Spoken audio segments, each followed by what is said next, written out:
Salut les stratoniens, salut à tous, j'espère que vous allez bien. On est parti aujourd'hui pour une nouvelle vidéo d'analyse technique, bien évidemment sur le Bitcoin, l'Ethereum et des altcoins.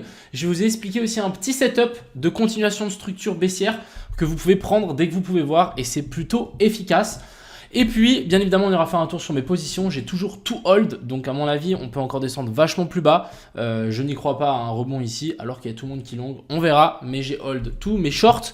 Et puis, on ira faire un tour, bien évidemment, sur le SP500 et l'indice du dollar qui sont très intéressants. Et aussi, les liquidités, j'avais oublié. Enfin bref, j'espère que cette vidéo vous plaira. Je souhaite à tous un bon visionnage. On est parti. Crypto, million.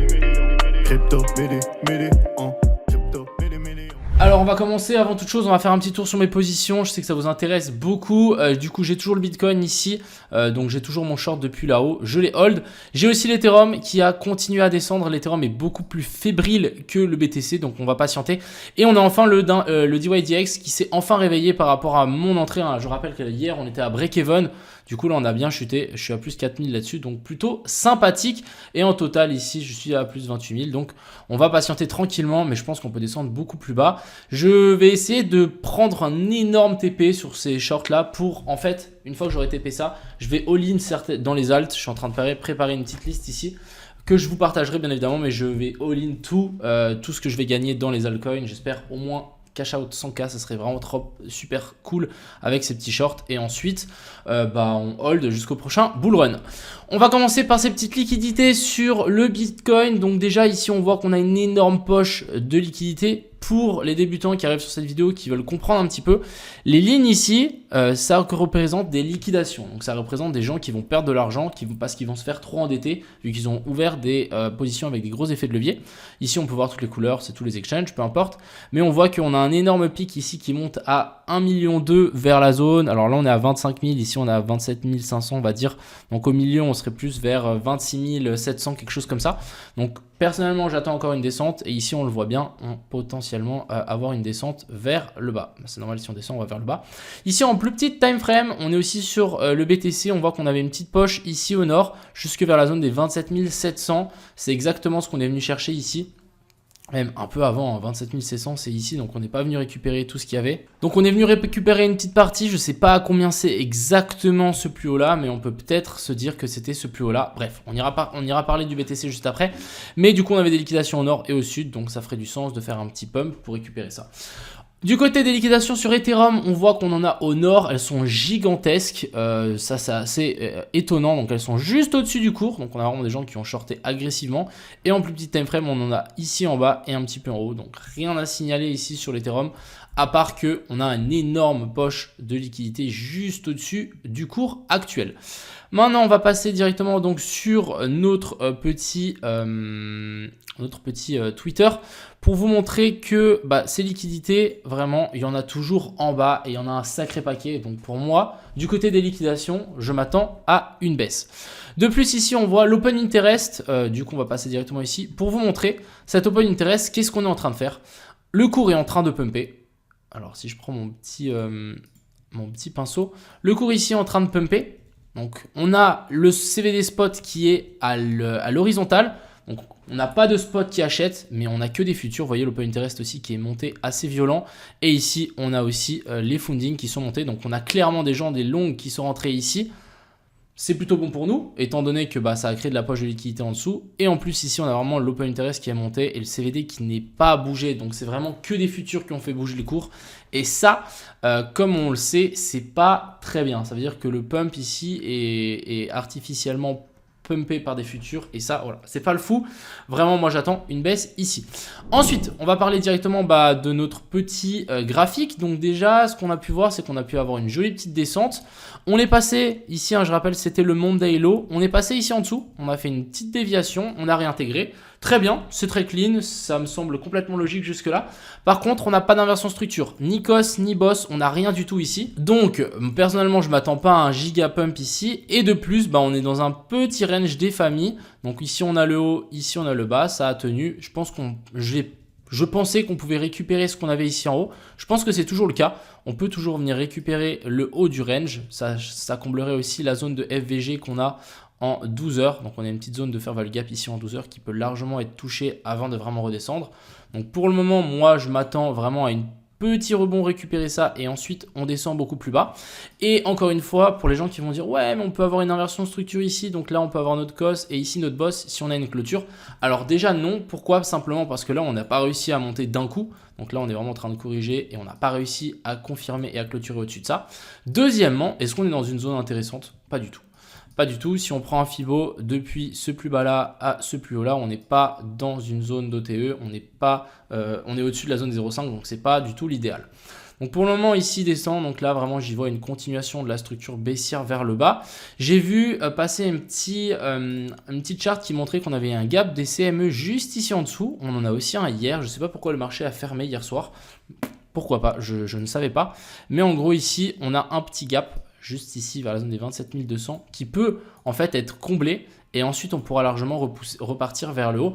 Donc ça il faut se méfier, on peut largement avoir un Bitcoin qui nous redescend, qui vient de récupérer un nouveau plus bas, qu'on récupère pourquoi pas ces lots là et ensuite qu'on reparte et qu'on vienne récupérer ses liquidités. Si on fait ça, ça est toujours baissier parce qu'en fait on viendra juste récupérer la zone de fair value gap et l'equal high qu'on aura laissé là.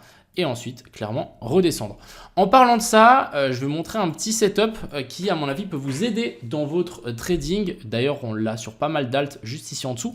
Donc, je vous explique un petit peu. En gros, on a un graphique qui descend. Donc, déjà, on est dans une structure baissière. On nous fait un petit sommet, on redescend, hop, on continue à descendre, etc. Et tout d'un coup, ici, on remonte assez fort et on vient en fait chasser ces liquidités avec une mèche et ensuite, après, on se recasse la gueule. Donc souvent, c'est ce qu'on fait quand on est dans un marché baissier. On descend tranquillement et ensuite, tout d'un coup, on a un giga pump et on vient récupérer en fait des liquidités qui ont été laissées. Donc, on parle de celle-là et celle-là. On récupère ça et ensuite, on s'inverse. Sans en fait faire de clôture. Souvent, on laisse juste une petite mèche et ensuite, on s'inverse complètement. Alors, une fois que vous avez ça, vous savez que ce plus haut-là ne devrait pas être touché avant un moment.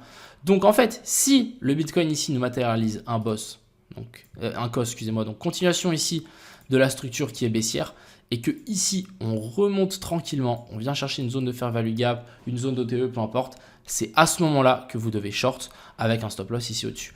Étant donné que ce sommet-là a déjà récupéré des liquidités, en fait, on est plutôt safe à mettre son stop loss au-dessus et il y a de très peu de chances qu'on vienne rechercher votre stop loss. Donc la plupart du temps, c'est quand on aura cette montée-là, vous shortez.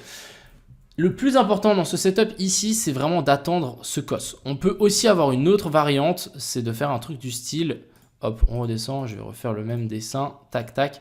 Ici, on remonte et sauf qu'on fait ici une petite inversion de structure. Donc, un truc comme ça. Alors, je vous explique. Ici, on a la ligne qui a dépassé. Et ensuite, ici, on a un petit cos. Donc là, même, on a un petit boss. Et là, on a un petit cos. On a un petit changement de caractère après la recherche de liquidité. Là, c'est encore mieux parce qu'on va sans doute remonter ici et ça va rechuter assez fort. Et là, on peut retrouver aussi un super short. Donc, vraiment, essayez d'identifier ce genre de setup. Vous verrez plus tard dans la vidéo qu'on a ce genre de petits setup qui se mettent sous la main. Enfin bref, on va aviser pour ce BTC. Clairement, moi, je m'attends à une petite recherche ici au nord et ensuite on rechute.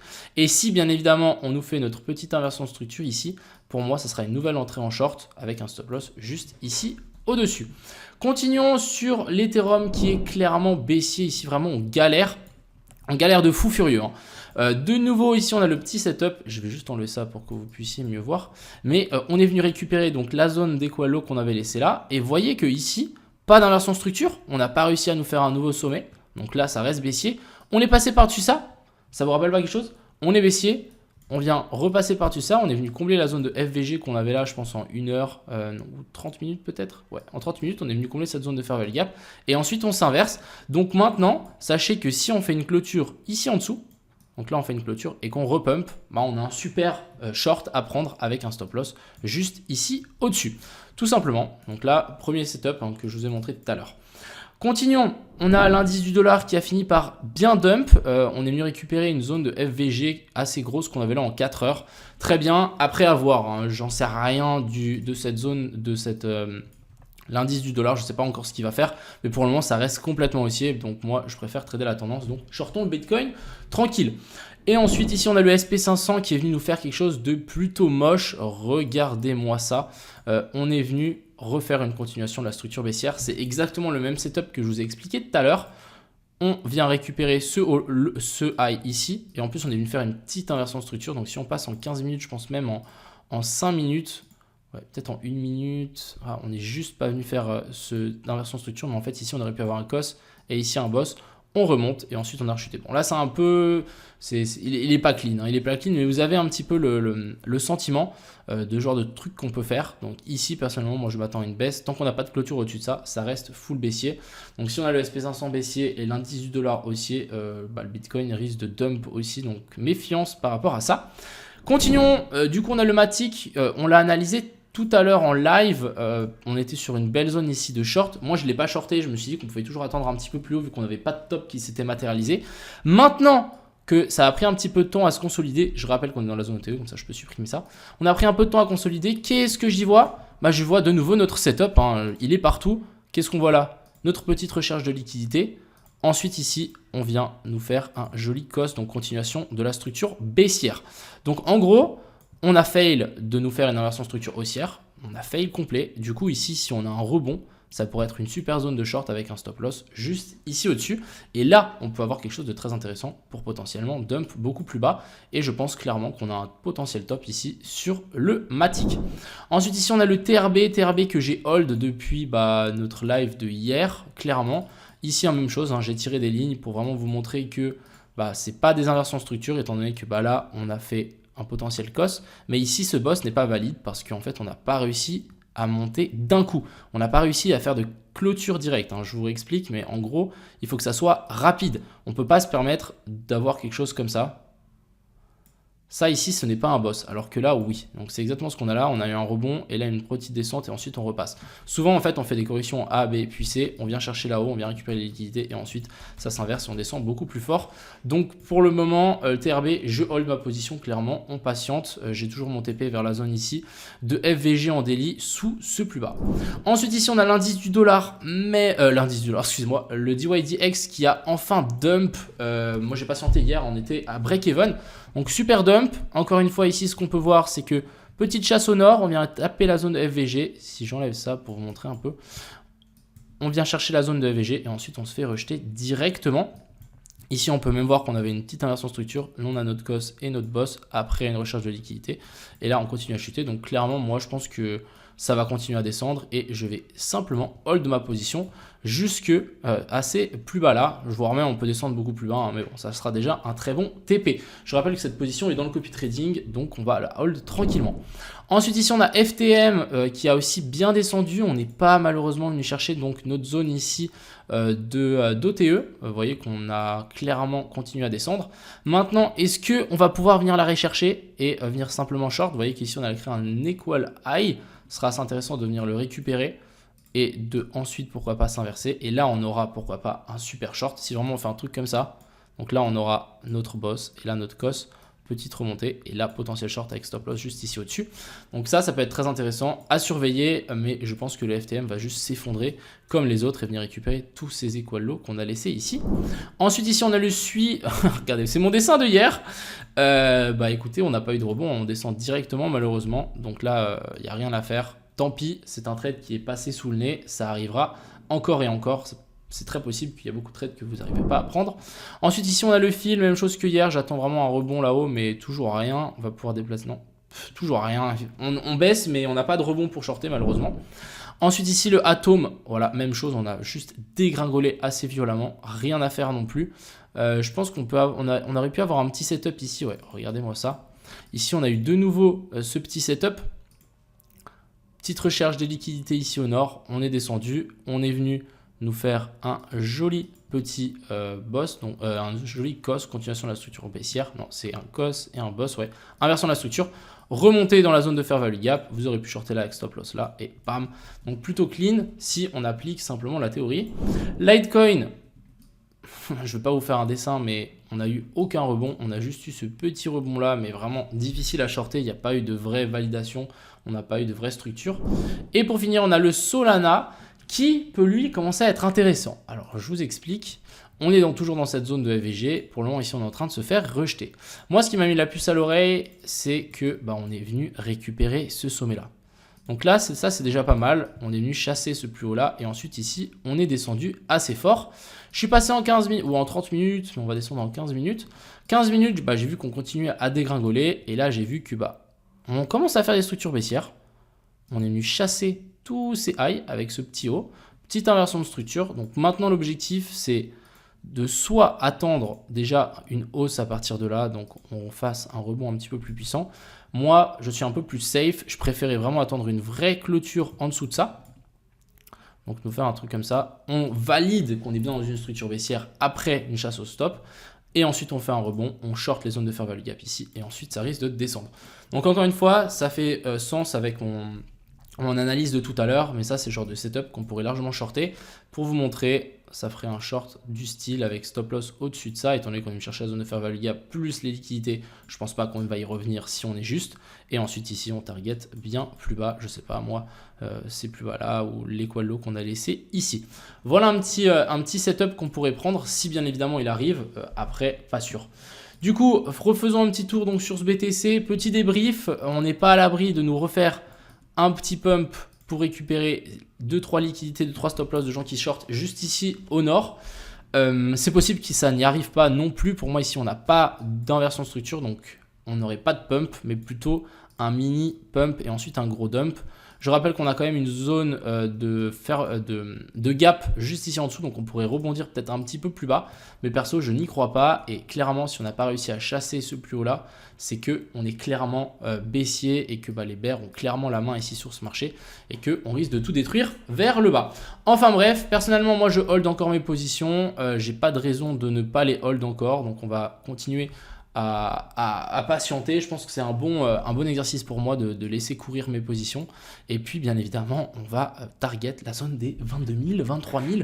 Ce serait vraiment très clean. Enfin bref, j'espère que cette vidéo vous a plu. J'espère que vous avez appris des choses. Et je vous souhaite à tous une excellente soirée. C'était CryptoMillions. Ciao.